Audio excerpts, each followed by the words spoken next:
I'm smiling because I'm happy.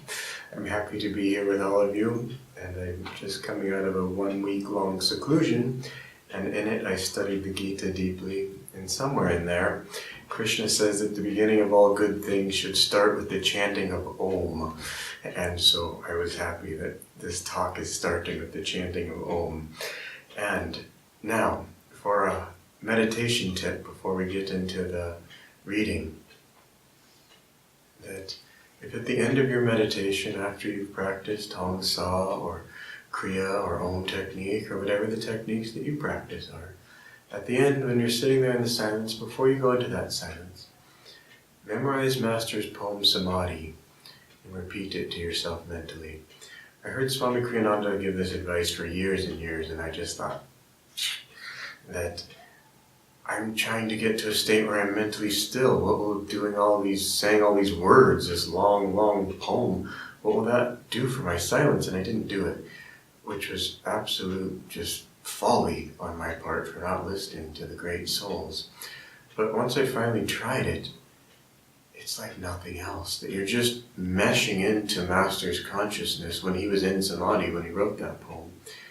And it just will take you so deep into meditation. So I highly urge you to memorize that poem and then say it to yourself every day at the end of your practice as you go into that silence. It will really help. Anyway, you can take that or leave it, up to you. Now, we're going to talk today about action versus meditation. Actually, let's get the topic right. This is week 20, activity versus inner communion. Truth is one and eternal. Realize oneness with it in your deathless self within. The following commentary is based on the teachings of Paramahansa Yogananda. Last week we contemplated the well-known story of Martha and Mary. Traditionally, this story has been offered to show the two classic approaches to salvation. The first, through action, and the second, through prayer. The excuse of the Marthas of this world has always been, the Church needs its Marthas too. Treatises, moreover, have been written to justify the Martha approach to piety, praising her self-sacrifice as perhaps an even higher demonstration of devotion. Thus do the unmeditative in religion try to justify themselves. Yet the fact remains that Jesus rebuked Martha. Elsewhere, moreover, he spoke of the virtue of feeding the hungry, curing the sick, and housing those who were homeless. It wasn't that he disapproved of serving people. Wrong attitude was the object of his criticism. What he was criticizing was forgetfulness of the true goal of right spiritual action. Good deeds outwardly, without inner communion with God, will result in good karma, but will not bring final freedom from all karma. The path to inner freedom was described by Paramahansa Yogananda in these words: be always calmly active and actively calm. As it says in the Bhagavad Gita, the 2nd chapter, he who is not shaken by anxiety during times of sorrow, nor elated during times of happiness, who is free from egoic desires and their attendant fear and anger, such a one is of steady discrimination. Do your duty in life, so counsels this great scripture elsewhere, but never lose sight of him to whom all action should be dedicated. Thus, through Holy Scripture, God has spoken to mankind. I'm probably just going to quote the Gita an awful lot this evening since I've just been steeped in it the last week, and I just can't help it. The first thing that comes to my mind here, Swamiji's here saying, but never lose sight of him to whom all action should be dedicated. There's a stanza in the Gita where Krishna says, he who never loses sight of me, I never lose sight of him. And it's one of the most comforting things, and it's something that we must strive to keep our mind on at all times. As we go out into the battle din of activity, that still we must remember that the purpose of all that activity is to do it for God. And we must remember to be able to keep our mind on God at all times, even as we're doing that activity. And then in that state, God never loses sight of us, we never lose sight of him. And what is it to lose sight of God? What does it mean? Why do we want to be thinking of God at all times? Because it brings us bliss. Because thinking of God brings us the absolute highest joy that we could ever imagine. And the bliss that we know from living in the five senses is absolutely nothing compared to the bliss of knowing God. That stale cheese just begins to look so terrible in comparison to the bliss of knowing God, of communing with God, of feeling God within you and you in God, of feeling yourself in all of creation. There's nothing, the five senses just don't compare to that at all. So anyways, let's get into this action versus non-action. First thing that comes to my mind is that you have to do it. That it's not enough to just think that, oh, well, God will do it for me, and that I'll find God by and by. That once Master asked someone, he was a monk somewhere in America, in some Christian denomination, I don't know where, but Master asked him, do you see lights in meditation? Do you hear sounds in meditation? And the man said, no. When God wills it, then I will have these experiences. And that's a theoretically, scripturally, or not scripturally, but theoretically sound argument, spiritually speaking. However, Master criticized that man. He said, no. He said, you're not trying hard enough. That when you try hard enough, then you will be able to see light in meditation, that you will be able to hear these sounds in meditation.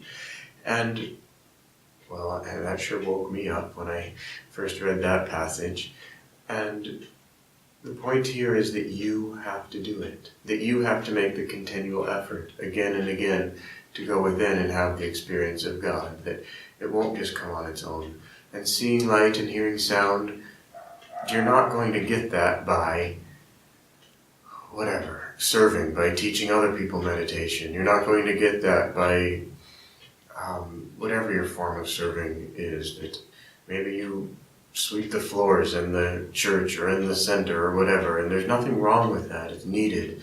It's the activity that Sri Yukteswarji gave Master as soon as he came out of Samadhi, was sweeping. So nothing wrong with it, but at the same time, you're not going to have those highest inner states without meditation. So this is going to be funny. I'm going to say right now that you'll never get there just by action alone. And then let's go to the Gita, and we'll just completely go against what I just said. Here Krishna says, by the path of right action alone, King or Raja Janaka and others like him, karma yogis, attained perfection. To offer guidance to others, you too should be active. Gosh, well, first of all, okay, King Janak, he was already liberated. There's a fun story. I hope I have time for this story. I'm going to throw it in here. This is a good story about King Janak. So Sukdev, who was the child of Vyasa, who wrote the Bhagavad Gita, I don't know, at 8 or 6 or some crazy young age, he was looking at his father, and his father had everything that was needed to give Sukdev Samadhi, enlightenment. But the mere fact that Vyasa thought, I can do this, Sukdev could read that with him and said, get away from me, you have Maya. And so Sukdev left home with his books, off to find God. I believe his father sent him to King Janak. And so Sukdev goes there, and he's thinking, why did my father send me to this worldly man, this big king with all these lands and people that he's commanding and all of this? He thought, this guy can't know God, but to humor my father, and I'm on my search for God, I'll go. So he goes to King Janak, and so King Janak has a meeting with him, and they're starting to talk about God, and the discourse is going on. And then a servant runs in and says, King Janak, your kingdom's on fire. Please, will you please at least, stop this meeting and stand up and tell us what to do about this, because, this is not looking good here. And King Janak said, oh, you guys you go figure it out yourself. I'm having a very important conversation here about God with my friend Sukdev. And so they went on speaking about God, and Sukdev was asking him questions. And Sukdev was pleased with his answers that King Janak was giving, but still in the back of his mind he was thinking, still, this guy, he's worldly. Look at all of this, beautiful furnishings and all this. And so again a servant comes in and says, sir, the fire is getting really close. Now, I need to ask you, please, will you leave? That this is getting dangerous. And King Janak says, please go away. I'm having a very important conversation here about God, that the most important thing, keep our mind on God. God will take care of everything. And now the fire's burning all around, and Sukadev's getting a little nervous, but King Janak, he's just nice and composed, just, giving this discourse about God, saying, let's keep our minds on God, God will take care of everything. Sukadev's looking at this fire, and soon the fire comes and it starts burning his books, and he's, patting the books, trying to keep the fire out. And then at that point, he's just lost all of his, inner control and calmness. And then at that point, the servants run in again and say, King Janak, you have to do something about this. King Janak just waves his hand, and the fire goes out in the entire kingdom. And he taught Sukhdev a great lesson about being even-minded, cheerful, calm, centered in God, no matter what happens. And this is the state that we're all trying to get to. And so, where we're going to get to with this argument in between activity and meditation is that we need a balance of the two. Because it's very easy in meditation, if you meditate long hours every day, to just think, nothing could ever touch my inner peace. I just stay centered here at the point between the eyebrows, and I know that God's doing everything, and that whatever He brings to me is just a test, and it's okay. That's very easy to do when you're in deep meditation and all alone. But then when you go into the world, and people start hurling insults at you, and you're in traffic, and all the things are going wrong, can you then keep that? When your kingdom's on fire, when everything you've worked hard to build and achieve, when it all just goes away, can you still just be perfectly calm? So we need this outer testing ground. When I first met Swamiji, I wanted to just go away to the Himalayas and just lead a life of meditation. But he said to me that Master said to him that his life was one of intense activity and meditation. And then Swamiji said to me, and you have come to me, and that must be for a reason. And so I'm doing the best I can to follow in his footsteps. But I knew also that, yes, it may be a little bit harder to lead that life of deep meditation in this crazy Rajasic world we live in, but that if I could do it, that I would have that unshakable peace, that it would be proven. And so I try my best. And all of us, we all must try our best. Now, back to this, this is the next point that I wanted to make, is how many people honestly can meditate for 8 hours a day? If you can't, it's okay, but you don't really have the dilemma of whether to act or meditate. You're forced to act. And then so your actions must be dedicated towards God. I'm going to read more from this Gita on what those actions should look like. But before I get into that, you have to do it. That you have to decide that you're going to put yourself on a course of action, a meditative action, to get to a point where you can meditate 8 hours a day. It's one thing to meditate 3 or 4 hours a day and do the rest seva, because that's the world we live in, and know that you can meditate 8 hours a day if you want. It's a whole other thing to just say, well, I just lead a life of action. God will give me that meditative state when He wants to give it to me. He won't. You have to do it. And so the point here is that as you meditate more, you'll like to learn, you'll like meditation more. That as you discipline yourself and get yourself into that state of stillness, you'll find such bliss that you'll just want to do that. And as you go deep into this spiritual eye here, time just begins to disappear anyways. You see it for the illusion that it is. And then you'll be able to sit for a long, long time. Won't mean anything to you. The only thing that will matter to you is how deeply you're going into God. And is your meditation pleasing to God? And as you come out of meditation and you send blessings to the world, are those blessings pleasing to God? And can you send more and more blessings to the world? That's the only thing that will truly matter to you. And so you have to do it. So I'm trying to urge you to make that effort. But a student wrote me a few days ago, but I answered today. But that student asked, she's a beginning student, as we all are at some point. She's meditating for 10 minutes and sitting in the silence for 10 minutes. She said, what if I can just sit there for a few minutes? Is that all right? That these teachings you're giving say to follow your joy. Let joy be your guide on how, yes, your God, and your guide on how long you should meditate. And that's right. We write that in the books, and that's right. We should follow that. But if you're just meditating 3 minutes a day for the next week, at some point you have to just get stern with yourself and tell yourself, I'm going to sit here for this 10 minutes, even if it kills me. And once you do that, you realize it won't kill you. You realize it wasn't that bad. You realize this whole war of Kurukshetra is just in your mind, and that you have to become a great general, and that you have to fight the battle. Anyways, enough stern admonishment towards telling you to meditate more deeply. It will come. Just keep trying, and just, again, do it with Nishkam Karma, without the fruits, desiring the fruits of action. Give everything back to God, and He will meditate through you, and that state will come. Now I want to get more deeply back into this Gita. So, this is going to be a choose our own adventure through the Gita here. This is a fun part. So, here, this is, in case you want to, get the book and read it yourself and study it later. This is chapter 18, and it is stanza 5.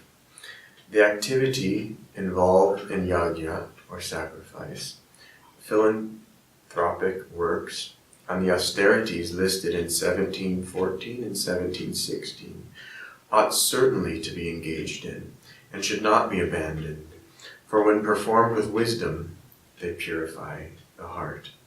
But even these self-uplifting activities, however, ought to be performed without attachment, either to them, the activities that you're performing, or to their fruits. This Partha, which means Arjuna, is my decided and final view. I like this so much because it's Krishna, he and Arjuna go back and forth. Which is better? Activity or meditation? Activity or meditation?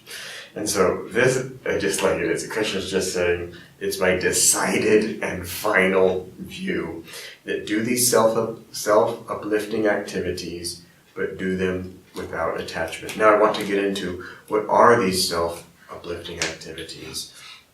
And so here in 18.5, Krishna referred to 1714 and 1716. So let's get into 1714 and 1716. Chapter 17, verse 14. Veneration of the Devas, the priestly, the gurus, and the wise, purity of heart and deed, straightforwardness, sexual restraint, harmlessness, non-violence, these are considered the austerities of the body.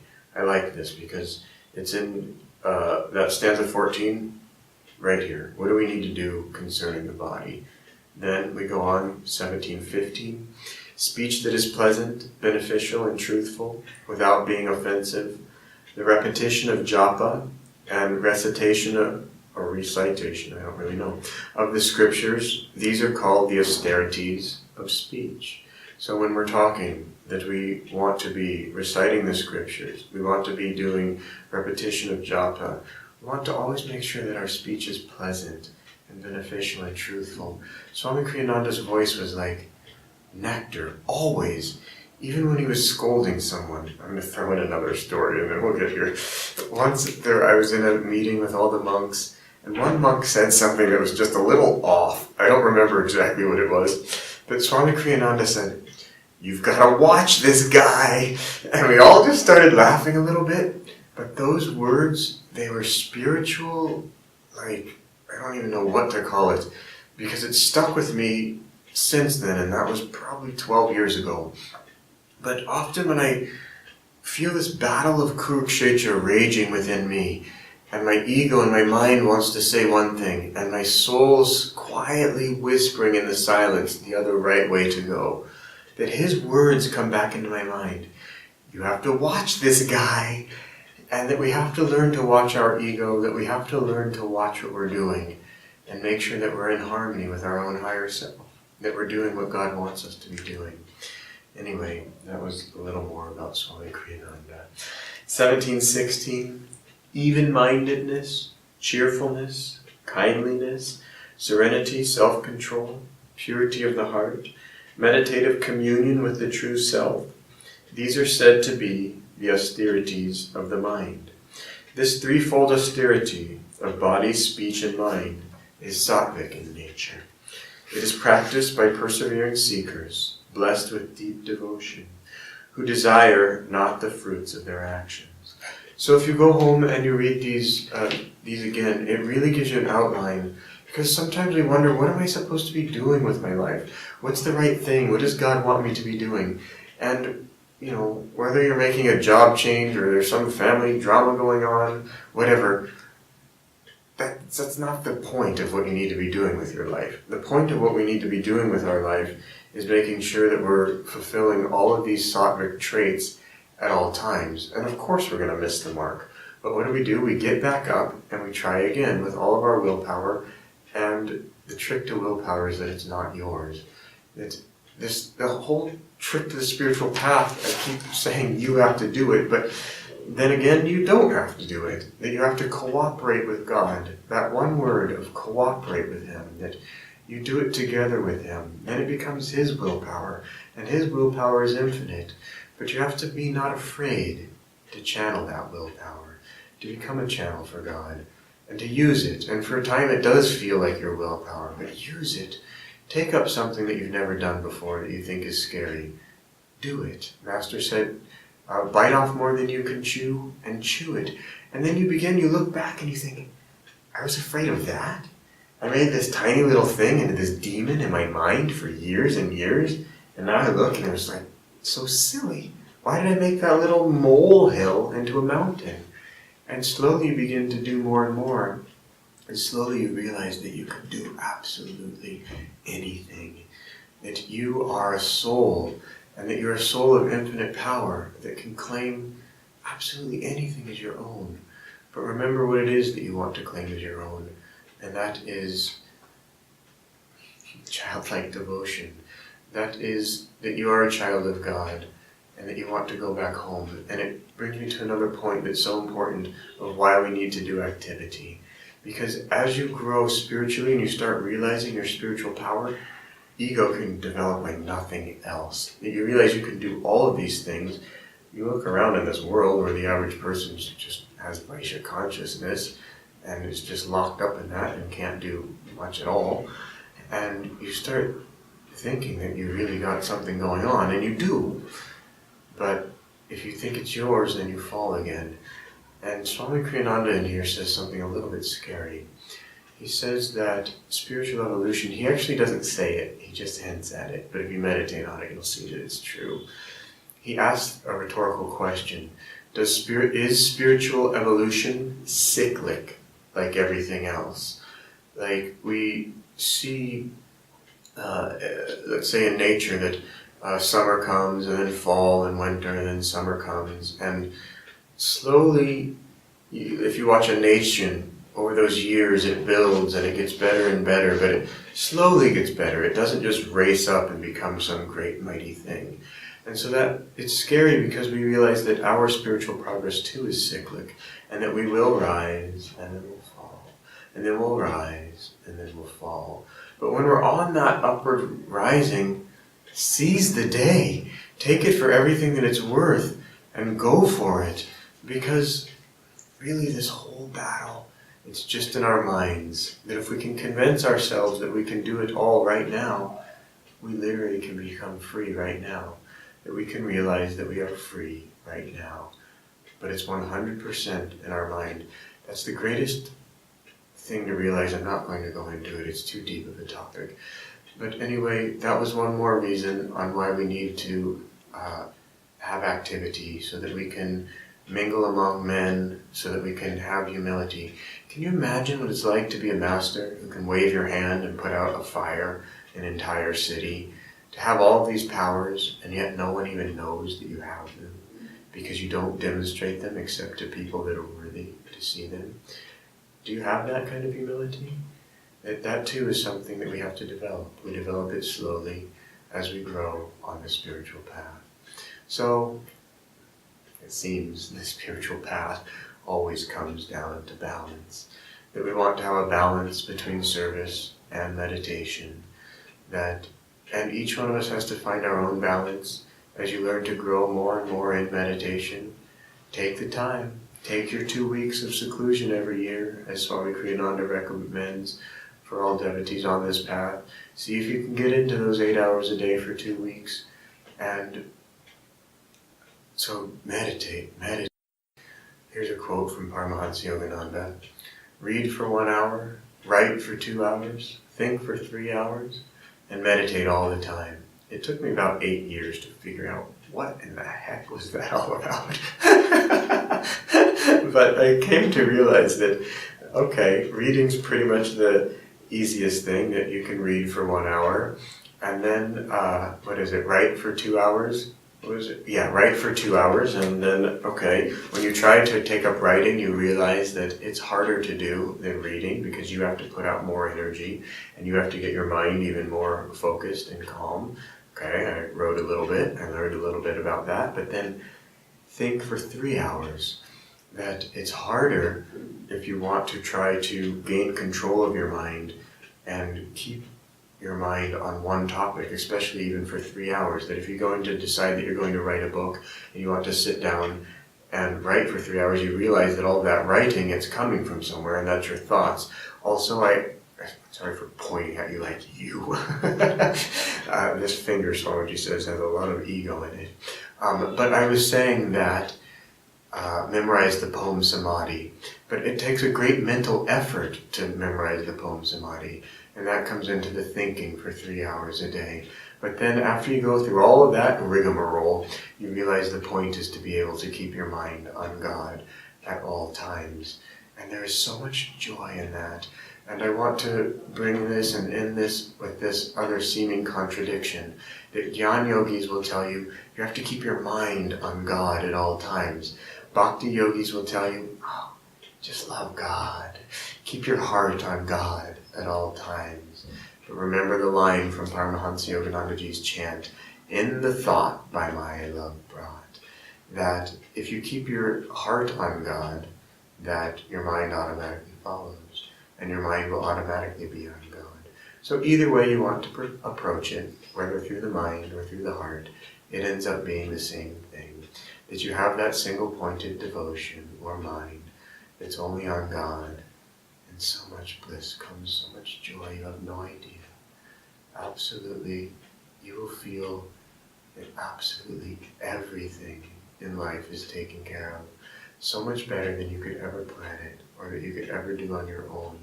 You will see that God's hand is behind everything, that He's guiding each one of His children slowly and perfectly back to eternal freedom, to perfect peace, to perfect bliss. And when you know that in your heart, and when you feel that, you will want nothing but to share that with others. And then of course you'll be forced to act. But it won't be you who's acting. You'll know who's acting. You'll know the truth of what's going on. Oh, I have to share one more story, even though time is waning. And that was Master met a man in Calcutta, I think it was, but I'm not sure. This man was a saint, and this man asked Paramahansa Yogananda, are you married? And Paramahansa Yogananda said no. And the man said, better stay that way. You're on the safer side. Stay that way. But then he said, I myself, I'm married. He said, but my wife, I fooled her. She doesn't know where I am. And so whether you're married or a monk, that you too can not only fool your wife or your husband, but the deeper meaning of that story is he'd fooled all of Maya, that no one knew where he truly dwelled, but his consciousness was just always with God, and it was unshakable, could never be taken away.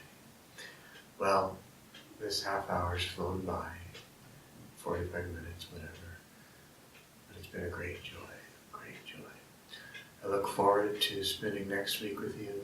I look forward to communing with you in meditation and getting to know God together. Peace be to you.